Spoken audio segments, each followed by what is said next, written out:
Shabbat Shalom, pessoal, sejam bem-vindos vocês que estão nos assistindo no vídeo. Uma honra tê-los de volta aqui conosco. Que Deus os abençoe e tenha misericórdia sobre a vida de vocês. Gostaria já de começar com a oração para vocês, pedindo: Senhor, meu Deus, meu Pai, em nome de Teu Filho, Senhor, Yeshua HaMashiach, nós pedimos, Senhor, para que cada vez mais, Senhor, estenda as Tuas mãos, Senhor, sobre o nosso mundo, Senhor, sobre todos os países que estão em guerra, não apenas a guerra física, Senhor, de quem é mais poderoso ou quem pode mais, Senhor, a menos, aquela coisa toda. Mas sim, nós temos uma guerra, Senhor, violenta contra a moral, Senhor, contra a dignidade do ser humano, Senhor, que vem sendo afetada. E esta semana ainda principalmente, Senhor, a guerra contra a Tua palavra, Senhor, fazendo da Tua palavra, Senhor, motivo de escárnio, Senhor, sendo esculachada, Senhor, de uma forma realmente humilhante, Pai. Então peço-te, Senhor, que chega o tempo, Senhor, que a gente não aguenta ver a Tua palavra ser tratada da forma tão pífia como nós vimos, Senhor, desses grupos que se acham os privilegiados por ter ideologias e uma série de outras coisas mais, Pai. Nós sabemos que isso é abominação para o Senhor, meu Pai. Então não é certo, Senhor, um cristão de verdade, um que te ama de verdade, Senhor, ser complacente com esse tipo de movimento e ficar quieto, dizendo simplesmente cair na mesma conversa do amor de Cristo. O amor de Cristo é simples, meu Pai.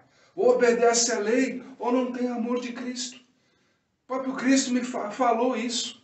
Aqueles que me amam obedecem às minhas leis. Então vamos obedecer. E para a lei de Cristo, isso é abominação.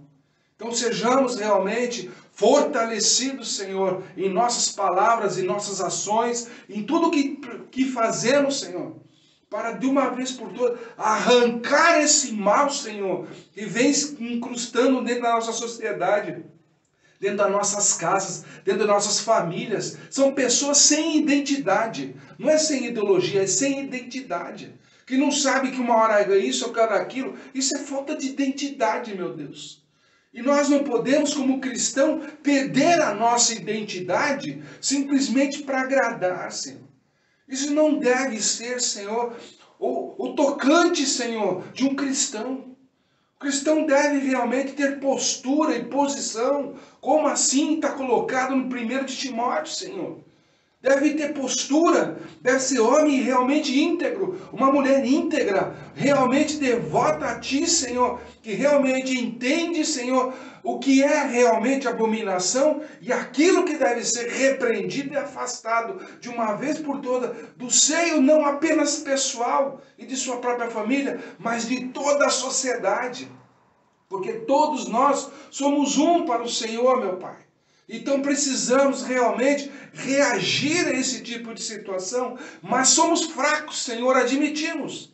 Somos fracos. Precisamos de Teu poder, precisamos do Teu amor, precisamos, Senhor, dos Teus moveres, Senhor, para que cada vez mais, Senhor, a Tua honra e a Tua glória, Senhor, resplandeça de uma forma soberana e sobrenatural, Senhor, nos dando realmente o caminho da paz. Amém, Senhor. Amém. Vamos lá, meu Senhor. Hoje, com a porção Corá, né, vai de Números 16, 1 a 18, 32, 1 Samuel 11, 14 a 12, 22, Lucas capítulos 19 e 20. Não dá para falar muito de Corá, assim. Se eu for entrar em detalhes aqui dos dois capítulos, dos três capítulos, né, 16, 17 e 18, digamos assim, a gente vai contar uma história, tem ensinamento, óbvio, mas, digamos assim, nós vamos perder uma preciosidade que o Senhor está nos dando por esse outro lado aqui, mas eu não posso deixar de dar uma rápida pincelada sobre Corá. Corá, muita gente, já cheguei a escutar esse absurdo, né, de que ele se assemelha ao Judas, né, com relação a Cristo, né? E, sinceramente, eu discordo em gênero, número e grau, ok? Então, são pessoas que não sabem o que estão falando e fazem certas conjecturas, digamos assim, sem sentido, né? E aí você vai me perguntar, mas então por que o nome de Corá está na Torá, né? Está em referência na Bíblia, né? Muito simples. Por mais que nós tenhamos certas aversões de julgamento, e aí eu uso muito o que o mestre nos ensina, não julgues para não ser julgados.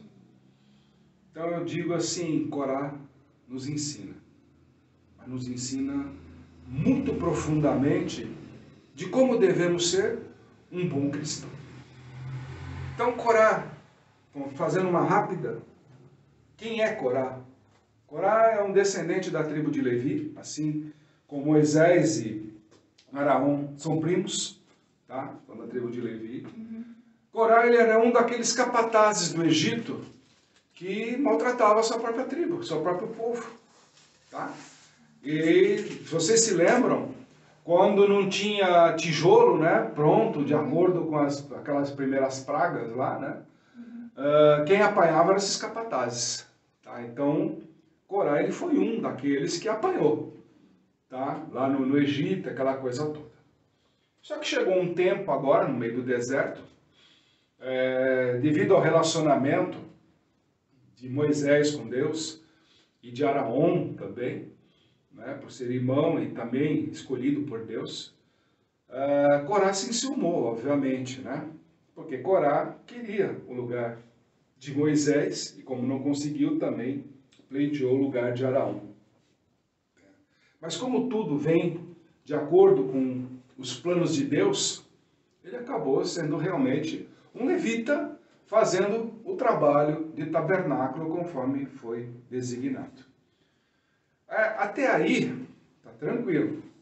Só que Corá, ele queria mais desse envolvimento com Deus. Ele simplesmente não queria ser um qualquer, mas um levita. Ele queria realmente ascender um posto de relacionamento com Deus. Ele tinha isso dentro dele. E é uma das coisas que nós podemos colocar como aspectos positivos. A pessoa ansiar, trabalhar em prol de relacionamento com Deus é a melhor coisa. Fazer cursos de aperfeiçoamento, de entendimento, até mesmo de estudar o hebraico para aprender a língua mais próxima, de tentar entender sem que ninguém precise traduzir para elas, e ela fica vagando, o cara traduziu e dessa forma. Eu falo isso porque eu senti esse problema, vivi esse problema, e hoje, graças a Deus, a gente aprende a ler também no hebraico, aprende uma série de coisas. Eu não preciso ficar com muita gente traduzindo para mim, não. Porque se falo alguma coisa adversa, eu já sei o que está sendo explicado. Então, embora não seja fluente no hebraico, mas eu sei dar meus tapas por aí. Mas isso aí repercute do quê? A dedicação positiva em se aproximar de Deus.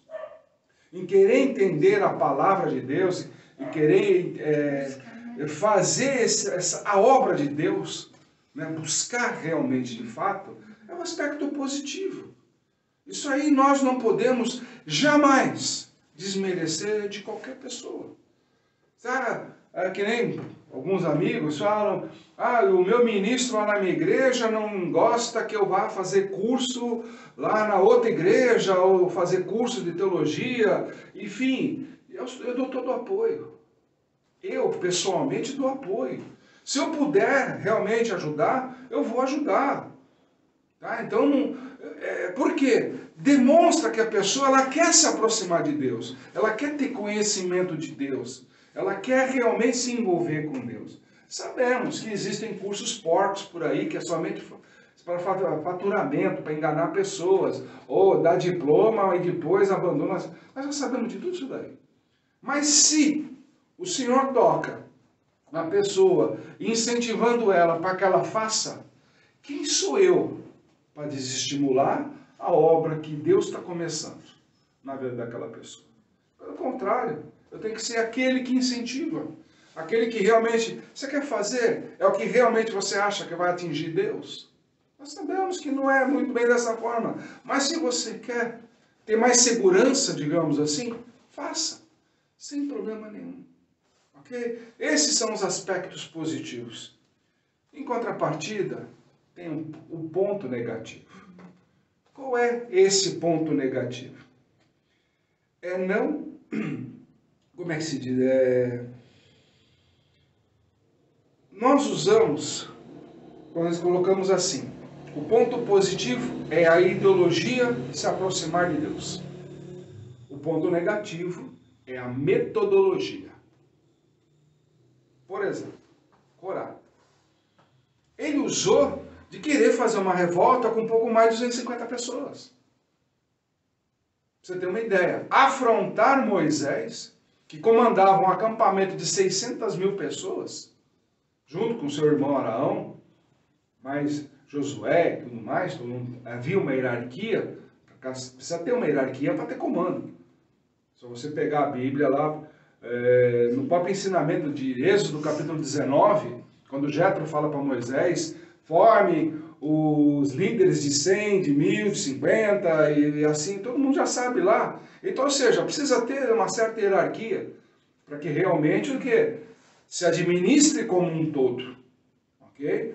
Então, Corá, vendo dessa forma, tentou fazer com esses 250 uma revolta contra Moisés e contra Araão, contra todo a cúpula de liderança de Israel, escolhida por Deus. Tanto que logo em seguida Moisés recebeu a instrução de, tipo, tá legal, então amanhã a gente vai fazer a composição através do incensário, todo mundo já sabe o que aconteceu com o incensário. Ok? Então são coisas que, tipo assim, trazendo para o mundo de hoje, nós estamos vendo aí, por exemplo, igrejas que são abertas porque, eu não gosto mais daquele pastor, eu discuti com aquele ministro, então eu saí daquela igreja, montei uma igreja e não sei o quê, porque eu tinha unção. Sabe aquelas conversas de bêbado? E no final, tá cheio de igrejinha por aí, e o que a gente vê é muita igreja, uma criticando a outra. Não parece que nasceu da mesma unção. Sabemos dos erros? Sim. Por quê? São administradas por homens. Entendeu? Tem certas coisas que você administra com o Espírito Santo e tem certas coisas que você tem que atender a uma exigência fiscal administrando como homem.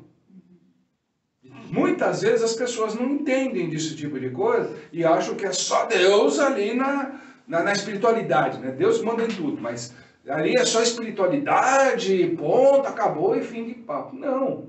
Uma igreja tem que prestar contas.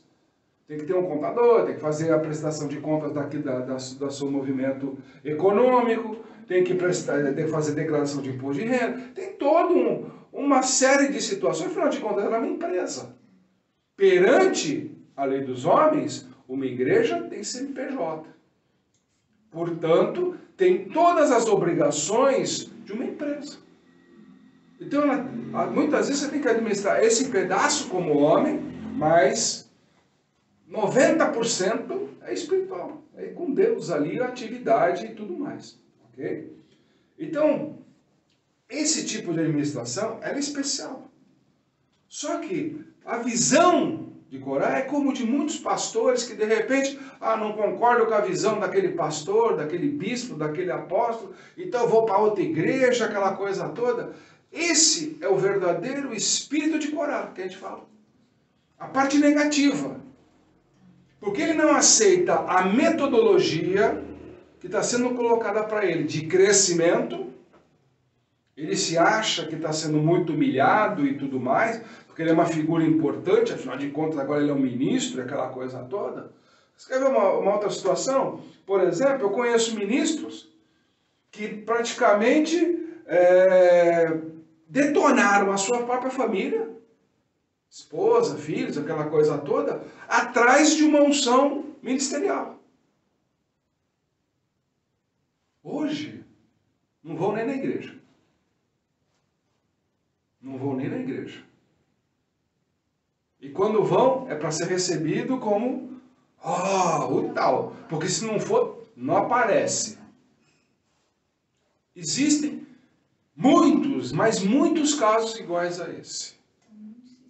Sacrificaram esposa, filhos, uma série de coisas, fatores econômicos da própria família, simplesmente atrás de uma consagração. Ou seja, compraram para ser ministro.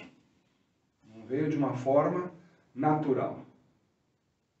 Tá? Então, isso daí o que é? Corá. São pessoas que almejam um status, mas só que usam metodologias errôneas. Isso daí não vem de Deus. Não vem de Deus. Vem do quê? Da vaidade. Vem de uma vaidade assustadora. Entendeu? Por exemplo, hoje em dia, eu sei que é chato até falar disso, mas muita gente por aí olha para mim, fala, você é daqueles que ainda defende a Torá, aquela coisa toda da lei e tal. Como assim? Eu falo, não é questão de defender a Torá, não é questão de defender a lei, é questão de saber identificar na lei onde eu erro. Eu não sou perfeito. Eu não sou perfeito. Ninguém é perfeito. Todos nós, por mais que estejamos no poder da graça de Deus, aquela coisa toda, nós temos uma premissa básica. Isso aqui é carne. Nós estamos sujeitos à carne. Então eu também posso errar.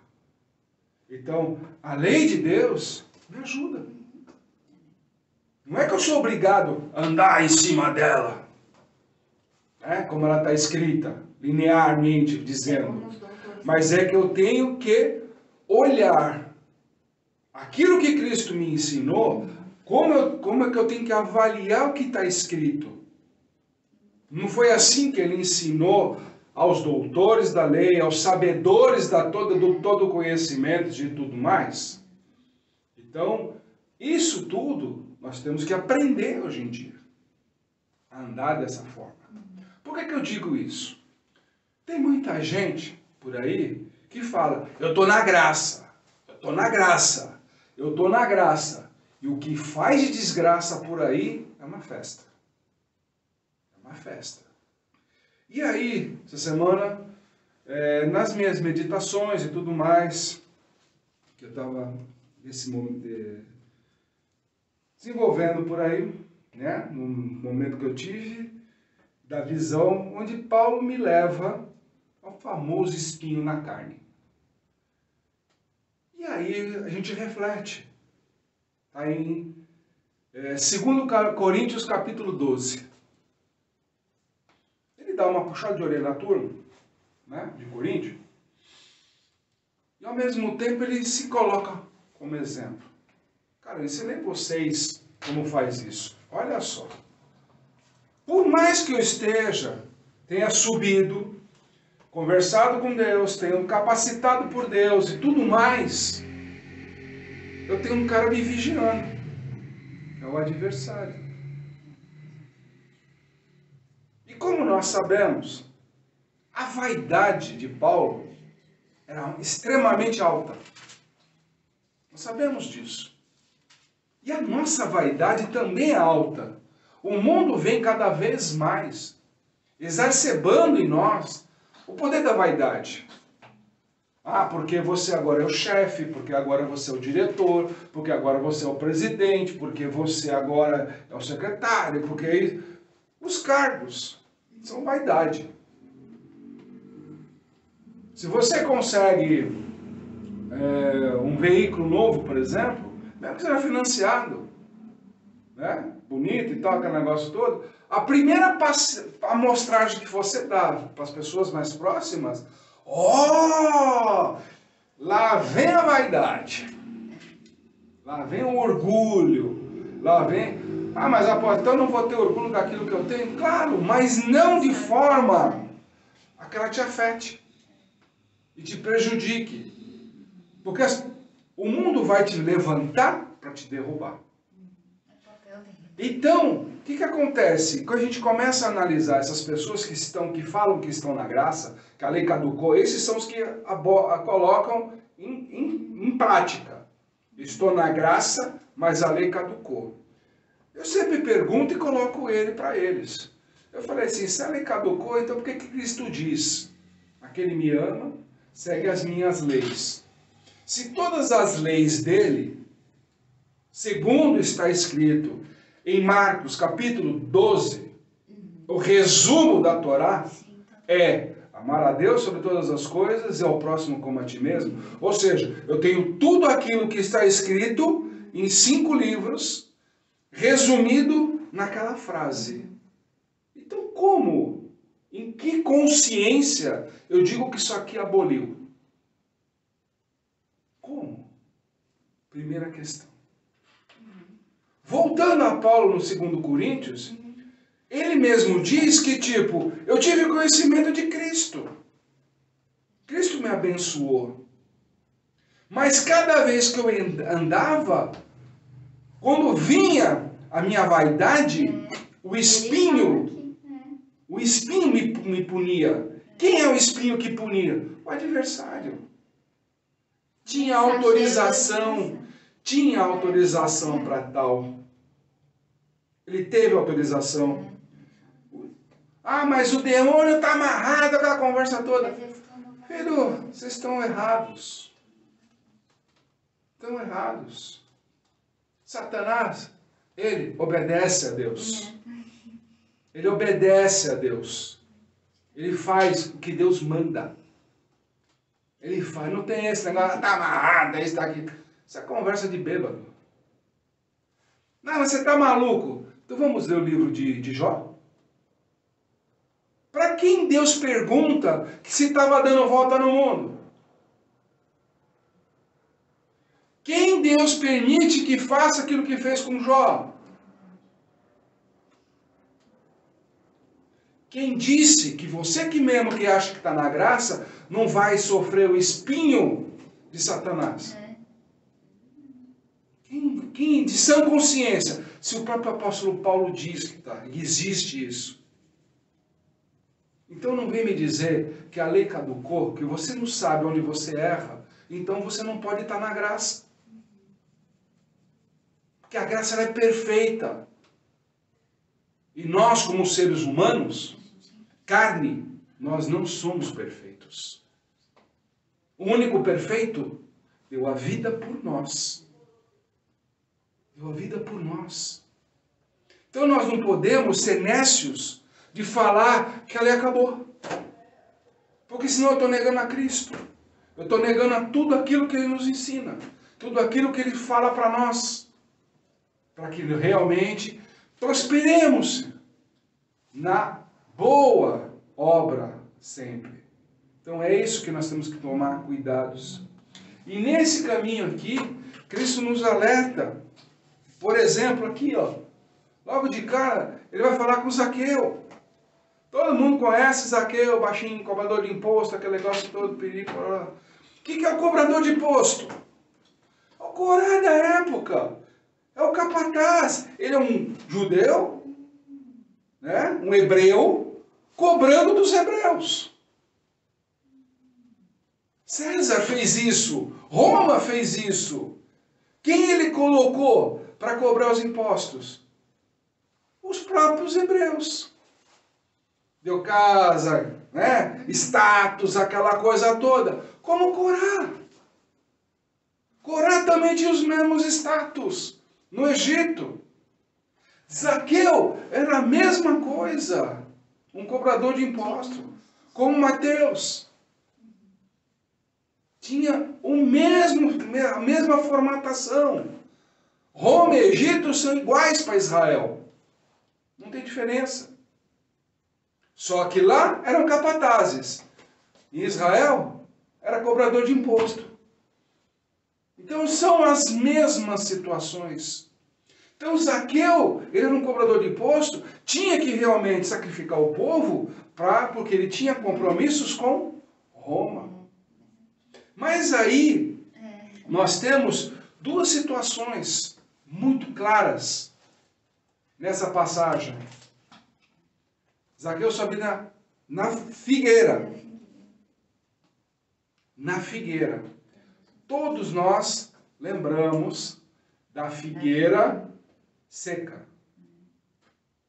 E nós sabemos da figueira que dá frutos. E aqui nós temos que fazer duas análises. A primeira, o povo criticou porque Cristo estava indo dentro da casa de um pecador pousar lá. O povo criticando. Quem é esse que está se juntando com o cobrador de imposto, perito, parará? Ok? Que figueira é essa? Folha seca. Por quê? Olha o resultado em Zaqueu. Eu me arrependo do que eu fiz. Vou restituir conforme está na lei. Está na lei. Ok? Lembra daquele resumo? Amar a Deus, amar ao próximo. Lembra? Está lá escrito. Amar ao próximo é restituir o que eu prejudiquei. Não é simplesmente chegar lá, desculpa. Não, peraí. Qual foi o prejuízo que eu te dei? É isso que é amar o próximo. Não é simplesmente, desculpa aí, depois toma uma cerveja, toma um café. Não. Tem que indenizar. Prejudicou? Indeniza. Isso é amar ao próximo. Essa é a diferença de quem fala que está na graça e não entender a lei. Isso é que é a diferença. Eu estou na graça, mas entendo que a lei está me dizendo para fazer. Essas são as grandes diferenças que nós temos que começar a entender. E aqui nós estamos vendo que através de Zaqueu se começa a colher frutos. Porque depois, lá na frente, lá no livro de Atos, Zaqueu muda de nome e começa a evangelizar. Nós já sabemos disso. Ele começa a evangelizar. Ele abandona a carreira de cobrador de impostos para ser um evangelista. Então são essas coisas que a gente fala. Mas e o povo que estava criticando? É o mesmo povo que foi na crucificação e começou a cantar junto com os sacerdotes da época. Se tu és quem é, desce da cruz, né? Que nós vamos começar a acreditar em você. É o mesmo povo. É o mesmo povo que hoje lota igrejas sedentas de dinheiro. Aquelas que oferecem cadeiras luxuosas, ar-condicionado, aquela coisa toda, sistemas, né? É o mesmo povo de folha seca. Folha seca. Pô, mas você está ofendendo, como é que você fala isso dessa forma? Tá muito simples. Uma forma racional. Não precisa ser muito inteligente. Não precisa ser muito inteligente. Uma das coisas que eu aprendi quando eu comecei a minha caminhada. Isso daí um mestre me ensinou. Você quer realmente saber se aquele lugar tem bênção? De verdade mesmo. Faz a seguinte conta. Qual é a capacidade do lugar? 10 pessoas? 100 pessoas? 500? 5.000 pessoas? Quanto você quiser. Daquele lugar, num culto só, quantas bênçãos? Se não der 10%, não tem bênção naquele lugar. Só que eu conheço lugares que vão lá em cima no altar, pegam o microfone e falam em testemunhos, só que quando chega lá fora, falam que receberam o carro importado, né? Só que quando eu chego lá fora, tá com um carro velho que eu tive que ajudar a fazer chupetinha na bateria. porque senão não saía nem do estacionamento da igreja. Cuidado com testemunhos falsos por aí. Tá? Só dou essa dica para vocês. Nunca falei para ninguém me segue. Nunca falei. Me segue quem quer. Ouve quem me quer. Quem quer. Não vou fazer aqui pressão que aqui vai sair a bênção, não. A bênção só vai cair na sua vida se você for merecedor. Não depende de mim. A minha parte, tenha certeza, eu faço mesmo. Se eu tiver que me sacrificar de varar a noite inteira em vigília por tua causa, eu vou fazer. Amém, glória a Deus, somos testemunhas. Se não for dessa jeito, eu desejo ser ministro. Mas agora, em sua parte, como está escrito, tem que ter conexão. Tudo que você liga, aqui tem que ser ligado lá. Se eu estou ligando aqui, você tem que estar em concordância comigo. Por isso que eu falo. Quer me seguir? Segue. Quer me ouvir? Ouça. Nunca vou te enganar. Nunca. Jamais. Jamais falarei nada para se persuadir a me dar qualquer valor. Tanto que vocês podem olhar todos os nossos vídeos. Todos os nossos vídeos. Em momento nenhum eu vim pedir monetariamente qualquer coisa. Peço ajuda tipo assim, que nós estamos com uma obra. Areia, cimento, pedra, essas coisas todas. Quem quiser ajudar a gente será muito bem-vindo. Se quiser depositar alguma coisa, tem lá Pix, tá lá na página do site. Eu sempre coloco no rodapé do vídeo. Tá aí. Fiquem à vontade. Mas uma coisa eu tenho certeza. Eu estarei sempre orando por aqueles que pedem. Sempre. Seja de madrugada, seja de dia. A direção que Deus me der, eu vou dar. Mas estejam ligados numa coisa.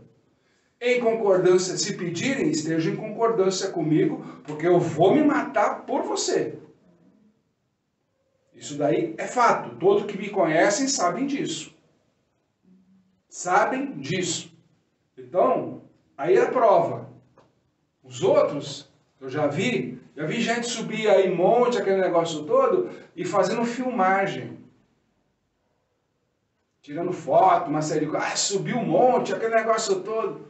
Eu subo um monte para mostrar para vocês, quando dá o fogo, porque eu não acendo fogo no chão, em primeiro lugar. Eu tenho muito respeito, sinceramente. Em primeiro lugar, com o nome de Deus. Em primeiro lugar, pelo teu nome. Pelo nome de vocês. Muito respeito pelo nome de vocês. Jamais vou colocar o nome de vocês no chão. A Bíblia nos ensina a fazer um altar. Todos os que me acompanham sabem disso. Eu levo madeira, pego pedras, monto um pequeno altar. E aquele fogo fica a noite inteira. Não é questão de horas não, que nem muita gente lá. Chega, tem lá o bote de papel no chão lá, taca fogo, em 15 minutos aquilo já acabou. Já subiu a fumaça, só tem cinza lá e acabou. Legal, glória a Deus, e ficou por isso mesmo. Não. Não. Quem já acompanhou as nossas vigílias, o nosso fogo, ele é aceso perto da meia-noite. Perto da meia-noite. Só vai acabar quando o dia raiar. Mas está escrito na Bíblia. Tem que rodar a noite inteira, ficar de vigília a noite inteira. Tem gente que depois de uma hora já está indo embora. Queimou o papel lá, acabou, e fim de papo. Nós, não. Vigília é a noite inteira. Ah, mas faz muito frio, não importa. É por sua causa que eu estou lá, é pelo seu nome que eu estou lá, é porque realmente Deus me deu a direção. Você vai fazer a vigília por causa dessas pessoas? Às vezes eu subo com 100 nomes, às vezes eu subo com 1000 nomes, com 3000 nomes. Deus fala assim, você vai fazer a vigília. É hoje, é agora. Acabou. Ah, mas eu tinha um jantar. Não, filho, não vai dar porque eu estou indo para o monte. Só isso. Aí você escuta, óbvio, ô paizão, pode ir junto? Aí começa a conversa, né? Quer ir, sobe junto, não tenho vergonha com relação a isso.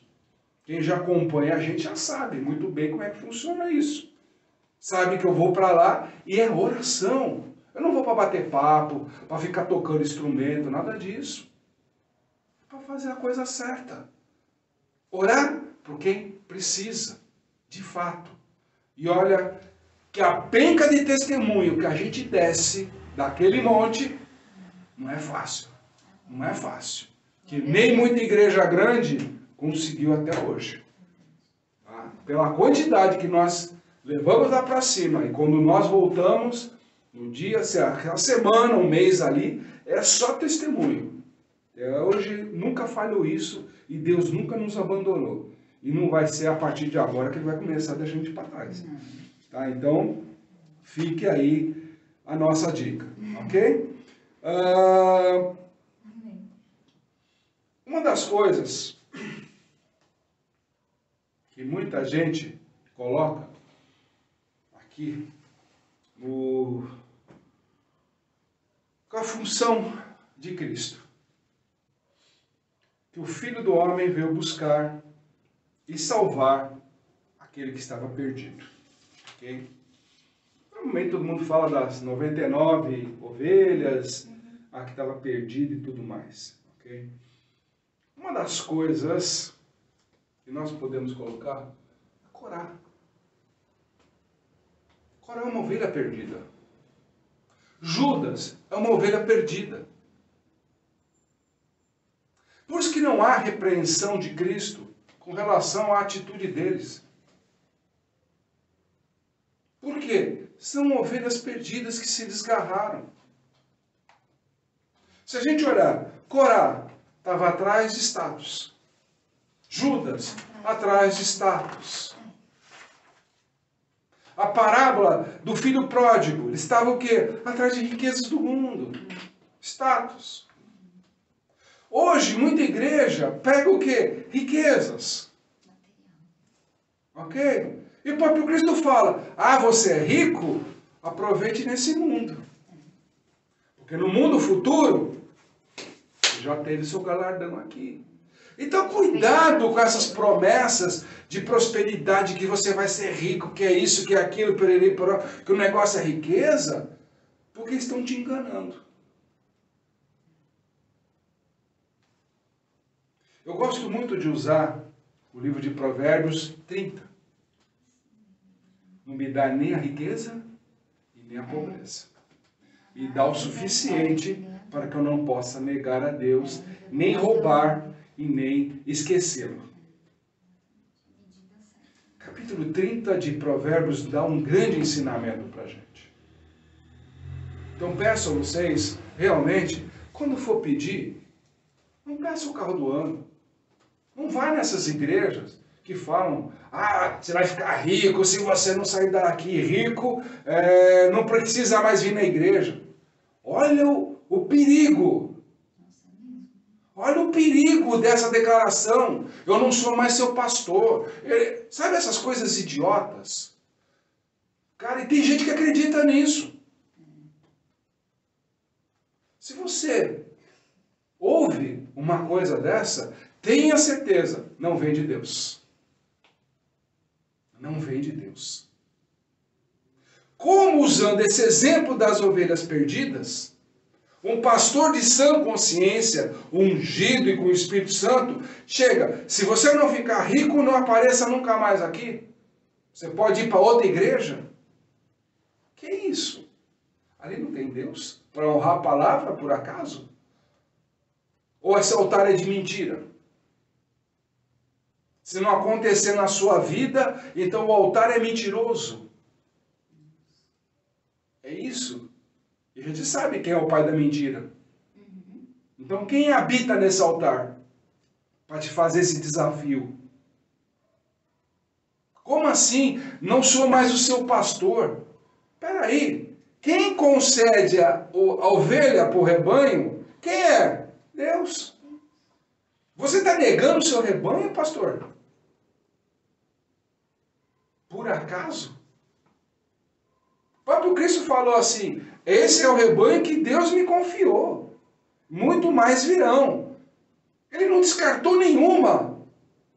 Como assim o pastor sobe no altar e fala que se não aconteceu o que ele está profetizando, não é mais o seu pastor? Que irresponsabilidade é essa? Certamente esse altar já está corrompido. Está vendo onde fica a graça nisso? Pessoas que falam, estou na graça. Está aí, ó. Está na graça. E o altar corrompido. Cadê a graça? Cadê a graça agora? Por isso que o povo está doente. Por isso que o povo está necessitado. Por isso que o povo está pobre. Mas não é de alimento. Não é de dinheiro. Está pobre de Deus. Esse é o grande ensinamento. Graças a Corá, é que nós podemos hoje ter essas referências. Graças a Judas, nós podemos ter essas referências. Esses ministros que começaram a tramar contra Cristo, derrubá-lo, matá-lo, é a mesma igreja de hoje. Que querem matar Cristo todo dia. Todo dia. Cada vez que colocam na sua cabeça que você vai ser rico,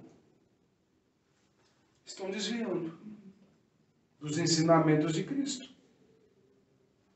É isso. Cristo, quando prometeu na terra prometida, né? Ele falou que ia dar o quê? Uma terra que emana leite e mel. Ou seja, em abundância, comida, substância para você. Fechou? Ele falou em riqueza. Nessa frase ele falou riqueza.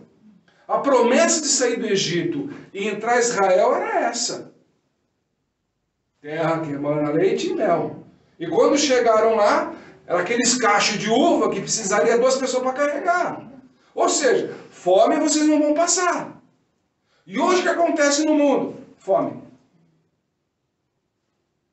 Nós temos mais igrejas e mais fome. Já perceberam isso? Tem gente, mendigo, em volta das igrejas passando necessidade. Você já percebeu isso? Já, sim. Você já percebeu? Na escada das igrejas. Não é nem na frente. Na escadaria de igrejas, escadarias. lá no Rio de Janeiro, quando andava lá no Rio de Janeiro, morava no Rio de Janeiro, eu vi pastor expulsar mendigo da escadaria da igreja. Lá em Botafogo. Porque aquilo era prejudicial para a imagem da igreja. Eu vi isso. É uma igreja grande. Eu vi. Mendigos em volta das igrejas. Passando fome. Se ali é uma casa de Deus, nega alimento? Nega alimento? Então não me vem falar de trabalho de evangelismo, que investe dinheiro, que não paga imposto, que isso, que aquilo, para poder fazer evangelismo, que até hoje evangelista paga do bolso. Igreja não dá um centavo. Eu conheci igreja grande aí que nem o ônibus pagou. O evangelista tem que pagar tudo. Tá? Então, cuidado. E não é competente para dar um prato de comida para quem está em volta da igreja passando necessidade.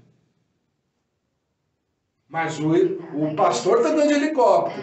Está andando com um carrinho, terninho, como eu escutei do pastor. Não, gravata de seda importada. Não usa a mesma gravata 2 dias. Usou uma vez, já pode jogar fora. Já pode dar para outra pessoa. Ele não usa a mesma gravata. Tem que ser todo dia gravata nova. Haja, né? Haja. Cristo não era assim. Isso era muito simples. Tanto que quando ele envia, ele fala, não leve muda de roupa, é o que você tem. Não leve muda de roupa, nada mais daquilo que você precisa. E ponto. Hoje não. Hoje é desfile de modas. se vocês analisarem o capítulo 19 e 20, vai justamente Cristo de encontro a tudo isso daí. E contra tudo isso. Você quer ver uma coisa? Por exemplo, no versículo 45 do capítulo 20, cuidado dos meninos, roupa, os cumprimentos, os lugares, as igrejas, as volúpias. Está lá, está escrito lá. Estão se preocupando com o que vestir, com mandar, com o que falar, com quem, os status. Só que ele, no final, ele diz o quê?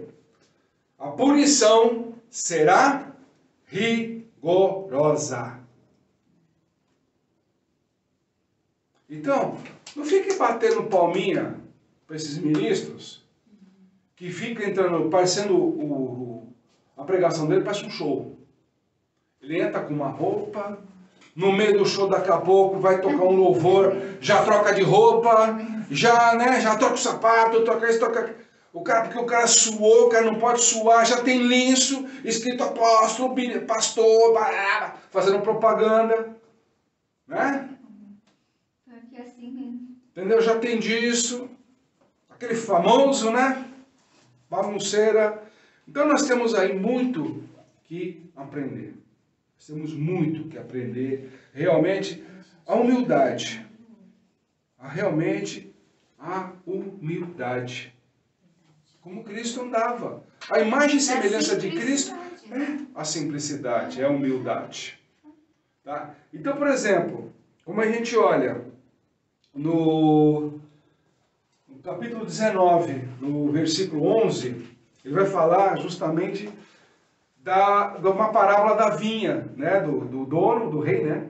Que foi lá, fez a vinha, depois mandou o servo 1, servo 2 e manda o filho, né? Aquele negócio todo. Né? Não, desculpa, o servo 1, ele recebe o dinheiro e produz 10 vezes mais. O outro recebeu 5, produz 5. E o outro que guardou o seu dinheiro. Então, ou seja, ele produziu. O que é produção para Deus? É o quanto você ganha de dinheiro? Não.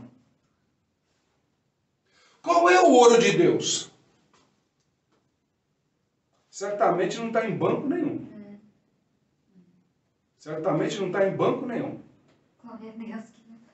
Não existe. O ouro de Deus somos nós. Somos pessoas. As pessoas com quem ele pode confiar. Esse é o ouro de Deus. Não é o ouro que você vai lá e tem preço sobre ele. Por acaso, aquele sangue que verteu na cruz, para nos libertar, olha quanto ele vale. Se nós somos peças de ouro, e ele deu aquele sangue, tá sangue caro, hein? Se a gente for valorizar, né? Se nós somos o ouro de Deus, imagina quanto não custou aquele sangue. Começa a refletir. Em vez de buscar esses tipo, opa, não, foi uma bênção, o culto. Tudo que mover de Deus é bênção. Só se eu tiver muito errado. Só se eu tiver muito errado. Até uma oração é uma bênção. Até um louvor é uma bênção. Bota lá no carro, lá, aquele trânsito maluco, se logo bota um louvor, já dá aquela baixada na adrenalina, aquele negócio todo. Cara, você vai em paz, vai cantando. É uma bênção. Até sua corrida matinal é uma bênção. Seu café da manhã, você já agradeceu o seu café da manhã todos os dias? O alimento que você come todos os dias? Sabe o que é isso daí? Amor de Deus. Por quê? Você é o tesouro dele. Você é o ouro dele. Deve te tratar bem. Então nós vemos aqui 2 servos que produziram e um não. Agora, eu te pergunto, o que você tem feito para a evangelização?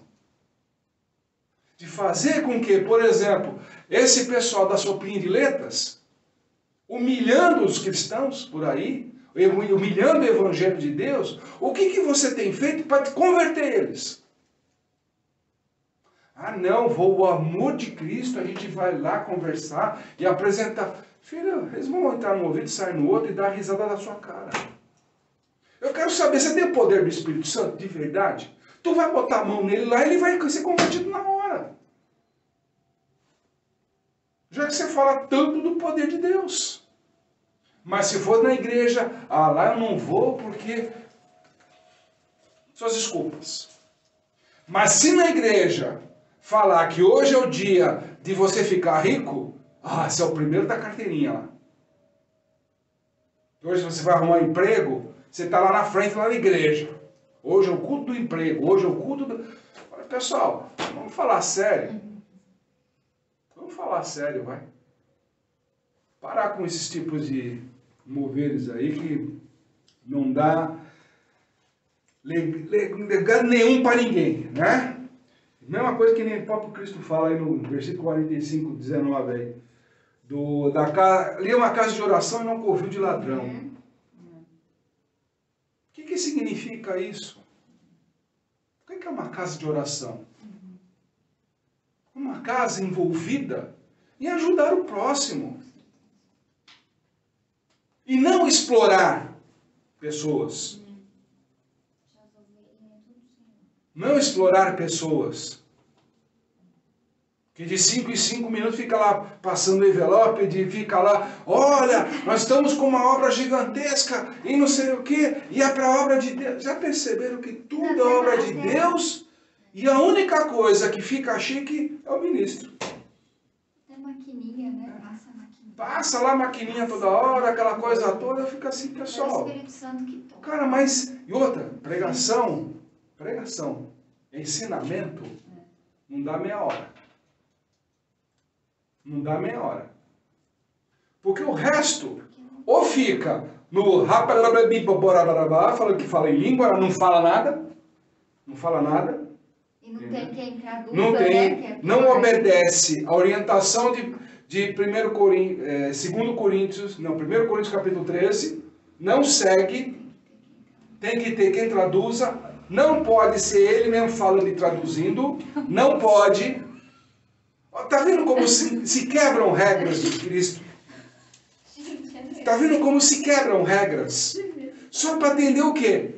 Vaidade. E a gente já sabe. Olha de novo o famoso espinho na carne. A gente já sabe. Aí depois vão falar que está endemoniado. Não! 2 Coríntios capítulo 12, 7. Não está endemoniado. O demônio está apontando o espinho na carne. Só que a pessoa é tão arrogante e tão presunçosa que não quer admitir. Está aí. Está aí a situação. Tá tudo aqui, gente. Tem gente que chega lá, vou impor a mão, vou expulsar, não sei o que, vai acontecer. Tá bom, vamos lá. Vamos expulsar. Mas vai chegar numa das pessoas ali e vai falar, não, esse daqui você... como não? Quero ver.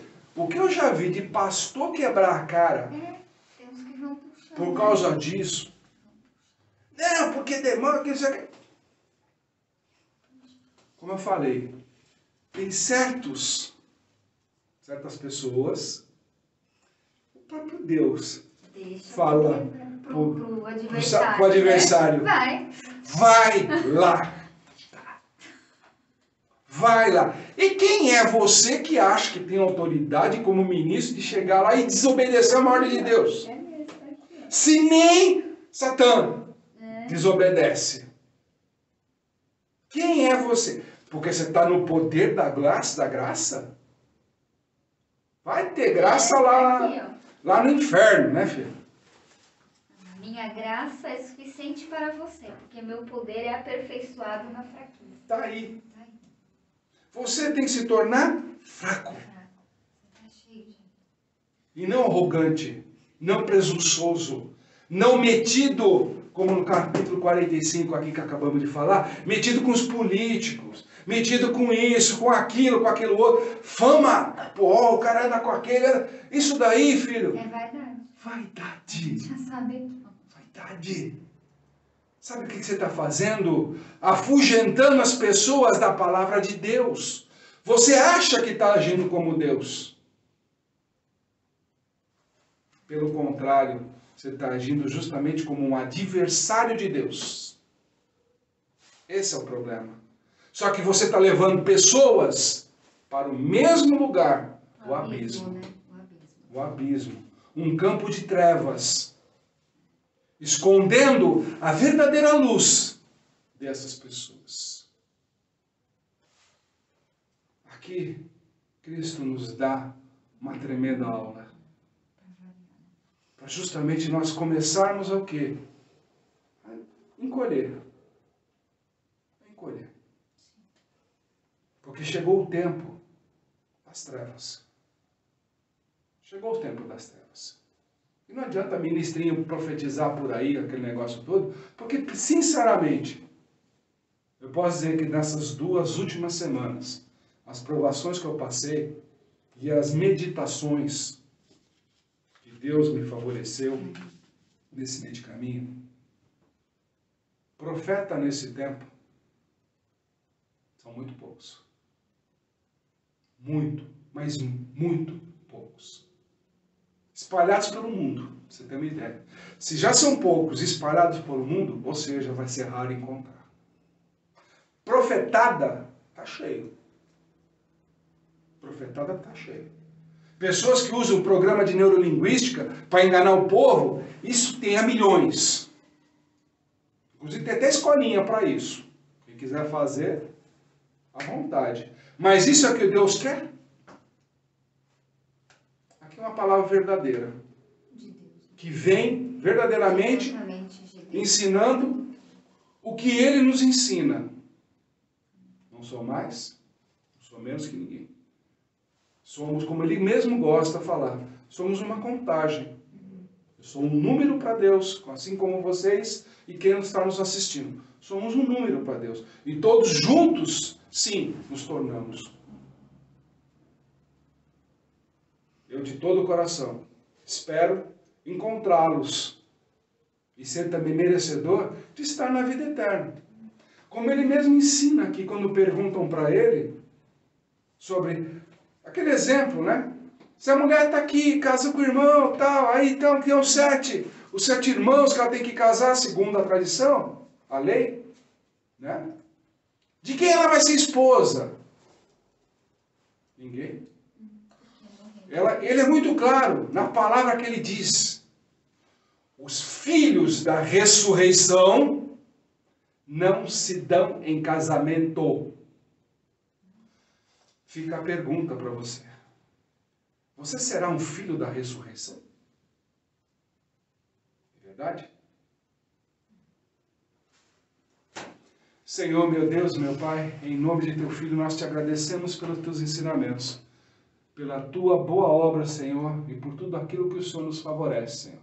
Abençoa, Senhor, agora a vez de cada um dos presentes, Senhor, cada um daqueles que estão ouvindo, para que tudo realmente, Senhor, haja de acordo com a Tua vontade. Seja para os dias bons e mesmo para os dias que o Senhor der ordem ao adversário para rondar as nossas vidas, Senhor. Que tenhamos sabedoria, Senhor, de nunca esmorecer como Jó, de sempre estar fiel a Ti, Senhor, mesmo diante das tribulações, mesmo diante de perder tudo, Senhor, não o abandonaremos, Senhor. Então nos fortalece cada vez mais, Senhor. Fortalece-nos, Senhor, e realmente renova o nosso espírito, Senhor. Renova nossas esperanças, Senhor, para que cada vez mais, Senhor, estejamos unidos em nome do Pai, do Filho e do Espírito Santo. Amém, Senhor. Amém, amém. E amém. Shabbat Shalom, que o Senhor nos abençoe e nos dê uma grande semana. Amém.